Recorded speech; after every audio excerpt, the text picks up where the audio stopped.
Hey there, folks. Get comfy for this one. Dim the lights, pull that blanket a little tighter, because tonight's story isn't just about pain, it's about finding your way back when you've forgotten how to love. It all started in a small coastal town called Astor Bay, Maine, where the cliffs are wrapped in fog and the waves whisper secrets no one dares repeat. On top of those cliffs stood the Corwin mansion, white stone, old money, and quiet ghosts. Inside sat Lysander Corwin, a man who'd learned to bury grief under government paperwork.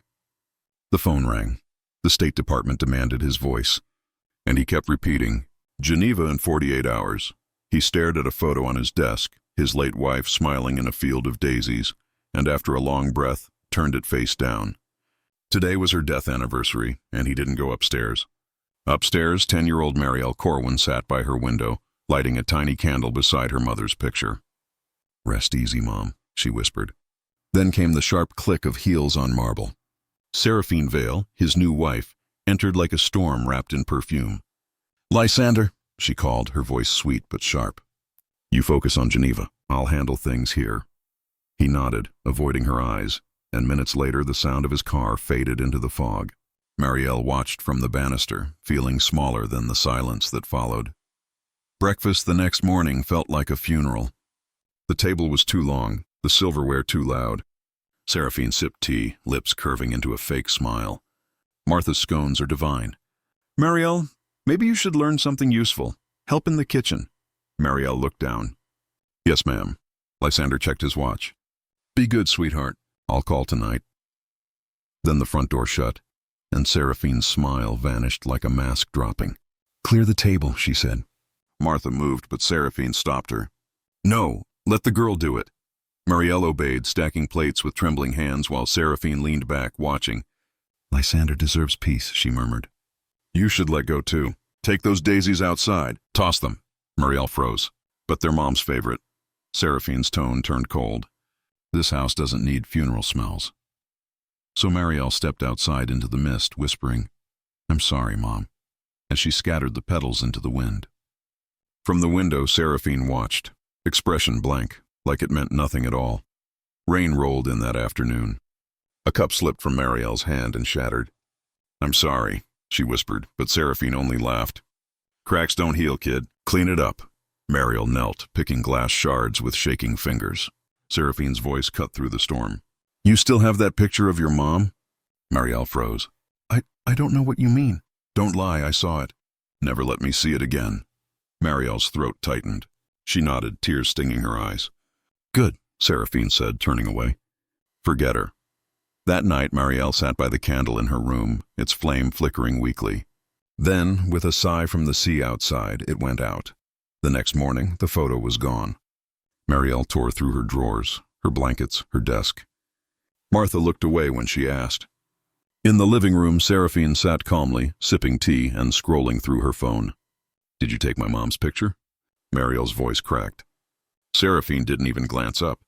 "I threw it out." "Rotten things don't belong here." Marielle ran to the trash bin, finding the broken frame, glass shattered, her mother's smile bent and torn. "You had no right!" she cried. Seraphine rose, eyes blazing. "You forget your place." She grabbed a vase and hurled it across the room. Glass exploded, flowers scattering like a mockery of the daisies. Marielle backed away, trembling. "You'll never replace her," she whispered. "I don't need to," Seraphine sneered. "You'll forget her on your own, thousands of miles away." In Geneva, Lysander sat in a conference room surrounded by flags. But all he could think of was Marielle's face from their last video call. How quiet, how tired she looked. Something twisted in his chest.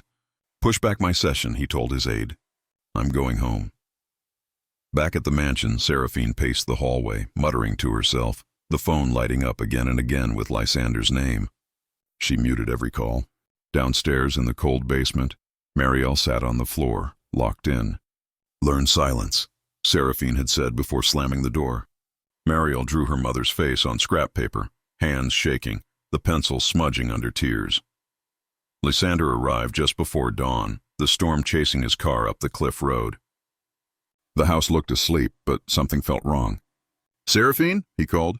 She appeared at the top of the stairs, mascara running, smile forced. "You're early. Where's Marielle?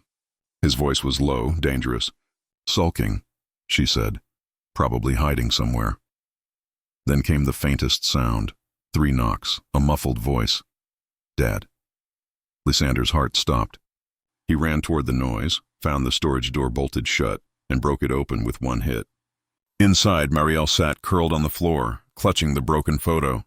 Her face was pale, streaked with tears. She locked me in, she whispered. Lysander turned, voice trembling. What did you do? Seraphine backed away, stammering. She's lying. But the footprints on the photo, the scratches on Marielle's arms, those told the truth. Something inside him broke. He shattered Seraphine's wine glass against the wall. You crushed her mother's memory and call that love? Seraphine screamed. You still live in her shadow. Lysander lifted Marielle into his arms.